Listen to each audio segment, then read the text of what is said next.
By the Hawaii state motto, Umau ke ea o ka aina I ka pono, the life of the land is perpetuated in righteousness. I believe that the Akaka Bill fulfills this preamble to the Constitution of the state of Hawaii. Thank you, Mark.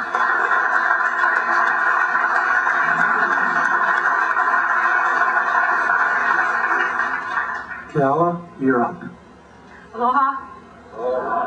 Mahalo to the organizers of this event for having me on the panel. I want to apologize in advance because I'm going to speak really fast. It's too much to say in too little time. I'm going to read a lot of this. For starters, David's summary was of a bill that no longer exists. Let's just understand right now that this bill is already being rewritten to honor what the Department of Justice has asked them to put into the bill. So that bill is fiction now. With all due respect to David, this legislation is primarily about money. It's about using American laws to control the land and resources of Hawaii and the political and cultural destiny of Kanaka Maoli, who are the rightful heirs to the 1.8 million acres of Crown and government land. We are told that it will protect $70 million federal dollars per year and millions of dollars in trust assets, but there's no guarantee for any of that in this bill. And truth is that if we controlled our own land and collected rent and taxes on that land, we wouldn't need any federal money, and we would be well on our way to being self-determination.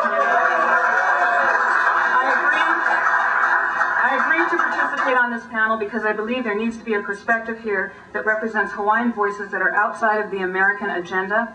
I am not a member of any sovereignty or kingdom group, and unlike others on this panel, I'm not a lawyer, and I'm not being paid to be here.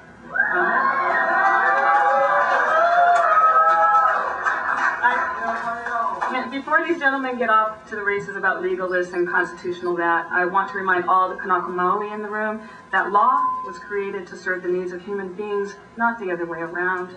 I believe that from the beginning of American imposition of laws in Hawaii to the present, our experience with the U.S. has been dehumanizing. The work I do as a journalist puts me in contact with Maka'ainana who are not invested in the economic system of nonprofits and state agencies that are pushing this bill. During the past 4 years, I've had the privilege of listening to, interviewing, and filming Hawaiians from all over who oppose this legislation. There are 3 things they all have in common. 1, many Hawaiians see federal recognition as a threat to their legal options for true self-determination under international law. They see this as an exchange of those rights for the American version of self-determination, which means the plenary powers of Congress, and that means no power at all for Hawaiians. Number 2, they see it as an attempt by the United States to pressure us into signing over our claims to the Crown and government lands of the Hawaiian Kingdom. And number 3, I think this might be the most important thing, they believe it is an insult to the legacy of our li'i and that it undermines our spiritual and cultural kuleana as Hawaiians. Despite the assertion by others who insist that Hawaiians are no different than any average U.S. citizen, Hawaiians who know about their history often see themselves as not being American, but as being Hawaiian. They know the Organic Act of 1900 did not make them American citizens. It made citizens of the phony Republic of Hawaii into Americans. Kanaka Maoli were not citizens of the Republic. The Kanaka Maoli never acquiesced to the fake Republic of Hawaii, nor to the United States. Hawaiians are called citizens of the U.S., but that was done without consent. I have found that Hawaiians who oppose this bill have nothing in common with anyone involved with legal attacks on Hawaiian trusts or state agencies that serve Hawaiians. Those groups and individuals compare Hawaiian empowerment with apartheid. That analogy is offensive to all people of color, especially those who have suffered at the hands of white supremacists the world over. The Akaka Bill, like the recent Ninth Circuit Court's ruling, is an opportunity for Hawaiians to look honestly at the institutions of the American system and interpret its intention towards us and our homeland. If we look at the American system through the eyes of our kupuna, what we see is the same country that helped overthrow the kingdom. We see the same country whose political, economic, and legal system has displaced Kanaka Maoli and used our homeland as a playground and a military outpost while developing what is now the largest arsenal in the world. We see a country that admitted and apologized in 1993 for its role in the overthrow of the Hawaiian Kingdom and yet refuses to return the stolen property they received for their efforts. We see a system that does not respect us and our ways, and therefore cannot provide us any real justice, only a poor imitation of justice that first and foremost satisfies them. This bill places our assets in the Department of Interior, an agency that is presently defrauding our indigenous friends on the continent of billions of dollars worth of trust assets and is refusing to comply with orders from its own government's federal 30 courts. seconds. Imagine what they can do with us after they've had all this practice with the Indians. This is not a piece of legislation that was created by Hawaiians or written by Hawaiians, but this is a document that was written by Hawaiians. This is the Ku'e petition of 1897. And I would like people to understand there's a huge difference between something that's coming out of Senator Akaka and Senator Inoue's office and something that our people said. Our people said they did not want to be part of the United States of America. I say we should stand by what our kupuna said and what our queen said, and we should ku'e on their behalf and not agree to this legislation, no matter what.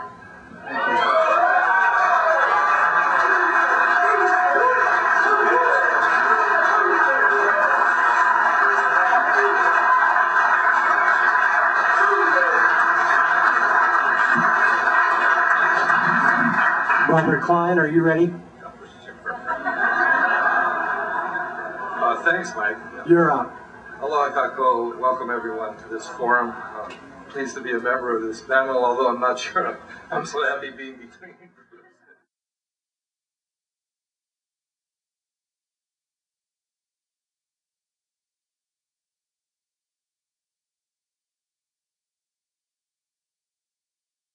Of our state. It is important to each and every one of us to continue to draw our sustenance from our Hawaiian people and our host culture. So I very much believe that the Akaka Bill is the way to go. I said at the beginning, listen carefully.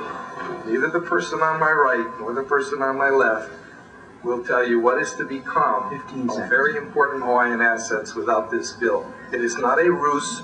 It is a bill that provides a political relationship, which is really the only way we know today to protect the assets that can grow from there and continue to sustain the Hawaiian people. And I would add one further thing. The United States does not apologize lightly. So if there were no wrongdoing, we would not have the Apology Act in 1993, apologizing to guess who? The Hawaiian people for the overthrow. So that's a fact, and that's a legal statute under the laws of the United States. Thank you, Robert. Thank you.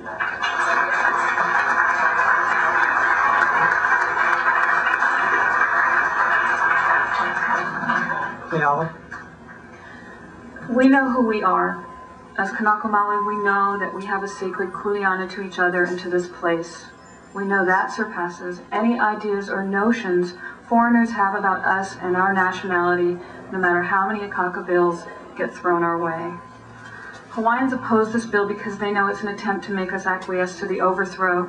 Hawaiians know that if the state and federal government manipulate us into surrendering title to the Crown and government lands, those lands will be open to further militarization. We know that if we continue to allow the practice of war on our aina, if we allow bombs and poisons to be planted in our aina, then it will follow that we as a people shall reap what we sow. Right now, the largest crop and subsequent export of Hawaii is murder and suffering via the U.S. military-industrial complex, not food and certainly not aloha. The good news about this bill is that the fact of its existence and the millions that have been pumped into passing it really signifies that the overthrow isn't over yet. We know this because at the heart of this legislation is the American dream of legitimizing the overthrow on paper and in the hearts and minds of us, the Kanaka Maoli. They say you cannot change the past, but I disagree. I believe we can change our past right now in the present. There is still time. We don't have to come up with a cure for all of our problems all at once. We just need to look clearly at the intent of this bill, who's selling it, and what their motivation is for doing it. Joseph Navahi, a patriot of the Hawaiian Kingdom and a fellow Kanaka Maoli journalist, gave a speech to a crowd of 7,000 Hawaiians on July 2nd, 1894, 2 days before the fake Republic of Hawaii announced their constitution. In it, Navahi said, and I'm going to read it in English because I don't speak Hawaiian, but obviously he said it in Olelo, Hawaii. The house of government belongs to us, as the Kamehamehas built it. We have been ousted by trespassers who entered our house and who are telling us to go and live in a lay stand that they plan to build and force us all into. I am telling you, my fellow Maka'ainana, we should not agree in the least.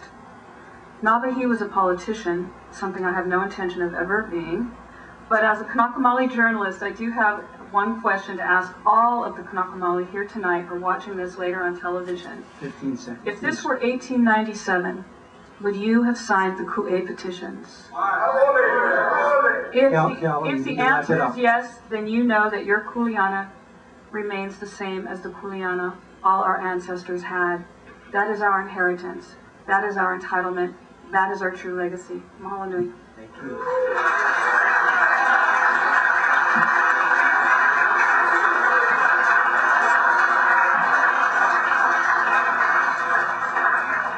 Mark your closing remarks, please. Thank you. I think that one overriding question that comes to me